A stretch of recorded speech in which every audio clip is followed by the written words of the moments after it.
আসসালামু আলাইকুম রহমতুল্লাহি ওবারাকাতু। দেশ এবং প্রবাসে যেখান থেকে আমার এই ভিডিওটি দেখছেন সবাইকে জানাই আমার পক্ষ থেকে আন্তরিক শুভেচ্ছা ও অভিনন্দন।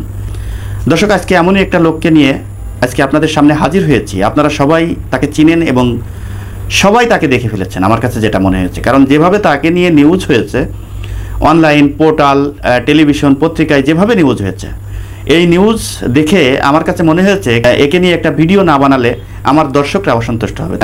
খুব ইন্টারেস্টিং একটি ভিডিও হতে চলেছে দর্শক। এই ভিডিওটি শেষ পর্যন্ত দেখার অনুরোধ জানাচ্ছি। দর্শক, ভিডিওটি নিয়ে কথা বলার আগে এই বিচারপতি মানিকের একটি টক শো দেখে আসি। টক শো দেখার পর তাকে নিয়ে আমরা কথা বলি।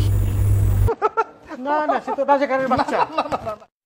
আপনার কোনো অধিকার নেই আমাকে রাজাকারের সন্তান বলার। আমি একটা মুক্তিযোদ্ধা পরিবারের সন্তান। আপনার কোনো অধিকার নেই আমাকে রাজাকারের বাচ্চা বলার। আমি একটা মুক্তিযোদ্ধা পরিবারের সন্তান। আপনি রাজাকারের কথা বলেছেন।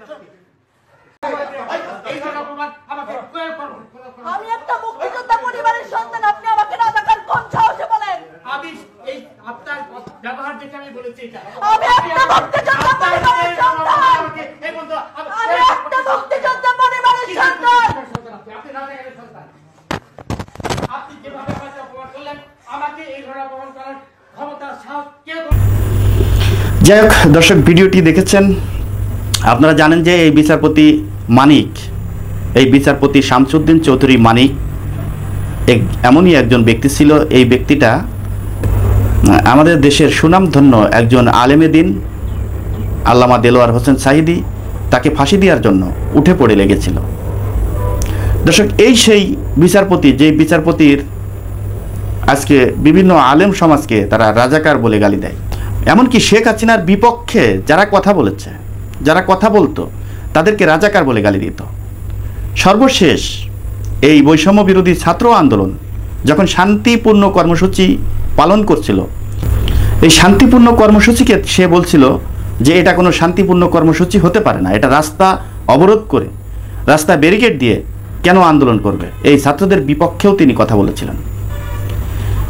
সেদিন আপনারা টকশোর ভিতরে দেখেছেন একজন প্রেজেন্টর, একজন উপস্থাপিকা তাকে যেভাবে রাজাকার বলেছে, এই বিষয়টা নিয়ে কিন্তু মানে সারা বাংলাদেশের মানুষ তাকে তুচ্ছ তাচ্ছিল্য করে কথা বলেছে।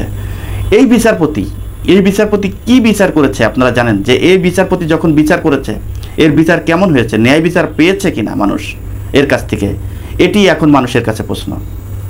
আপনারা জানেন যে যেই সমস্ত আলেম আমাদের বাংলাদেশে এখনও পর্যন্ত যে বিভিন্ন মাঠে ময়দানে যারা ওয়াজ করতে যায়, তাদের এই ওয়াজ, তাদের এই বক্তব্য শোনার জন্য লক্ষ লক্ষ মানুষ মাঠে ময়দানে জায়গা দিতে পারে না এই বক্তব্য শোনার জন্য, তাদেরকে সে রাজাকার বলে গালি দেয়। এই বিচারপতি মানিক চিন্তা করেছিল যে এই আওয়ামী লীগ সরকার মনে হয় আর জীবনে ক্ষমতার থেকে কেউ সরাতে পারবে না। তথায় আওয়ামী লীগ সরকার যতদিন আছে ততদিন পর্যন্ত আমরা এভাবেই মানুষকে বিষেধগার করে যাব, এভাবেই মানুষকে রাজাকার বলে যাব, এভাবেই মানুষের উপরে অত্যাচার করে যাব, জুলুম করে যাব, অন্যায় করে যাব, কেউ কিছু বলতে পারবে না আমাদেরকে। তাই তার যেই জুলুম, তার যেই অত্যাচার, তার যে নির্যাতন, তার যে বিচার কীরকম হয়েছে, এই টকশো থেকে কিন্তু আপনারা অনেকে বুঝে গিয়েছেন। দর্শক, গতকালকে যখন দেখলাম যে বিজিবির হাতে সে গ্রেপ্তার হয়েছে, সিলেট সীমান্ত দিয়ে সে পালানোর সময় যে বিজিবির হাতে সে গ্রেপ্তার হয়েছে, বিজিবি তাকে প্রশ্ন করলো যে আপনি পালাচ্ছেন কেন? সে বলেছিল ভয়ে। কিসের ভয়ে?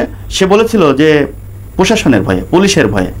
যেই বিচারপতি, যেই মানিক, যে একজন পুলিশকে অর্ডার করলে সেই পুলিশ আসামি ধরতে বাধ্য ছিল, জেলখানায় ঢুকাতে বাধ্য ছিল, যে পুলিশ তার কথা শুনতে বাধ্য ছিল, তার কথা মতো মানুষ অন্যায়ভাবে জেল খেটেছে, তার কথা মতো মানুষের ফাঁসি হয়েছে, সেই বিচারপতি আজকে তার বর্ডারে কিভাবে তাকে গ্রেপ্তার করা হয়েছে আপনারা দেখেছেন। গলায় গামছা বান্ধা, হাতে দড়ি বান্ধা, সে কলা পাতার উপরে জঙ্গলের ভিতরে শুয়ে থেকে সে কত অনুনয় বিনয় করছিল আপনারা দেখেছেন। এমনকি বিজিবিকে সে তার শার্ট খুলে সে দেখাচ্ছে আমি একজন অসুস্থ মানুষ। বিজিবি তার প্রশ্নের উত্তর দিয়েছে, আপনি যখন টকশোয় কথা বলেন তখন তো অসুস্থতা দেখান না, তখন তো ঠিকই সুস্থ থাকেন। দর্শক, বিজিবির এই প্রশ্নের যে উত্তরটা দিয়েছে তাকে অবশ্যই ধন্যবাদ দিই, সে সুন্দর একটি অ্যান্সার দিয়েছে। তার আরেকটি বিষয় আপনাদেরকে বলবো, সে প্রত্যেক দিন সে কিলিং শেপ হতো। আজকে সে যখন বাংলাদেশ থেকে পালিয়ে যাচ্ছিল তখন তার মুখে সাদা পাকা দাড়ি মোজ, তাকে যাতে কেউ চিনতে না পারে। এমনকি সে কালা মানিক বলে পরিচিত, কিন্তু তখন সে কিন্তু কালো ছিল না, আপনারা খেয়াল করছেন নিশ্চয়ই।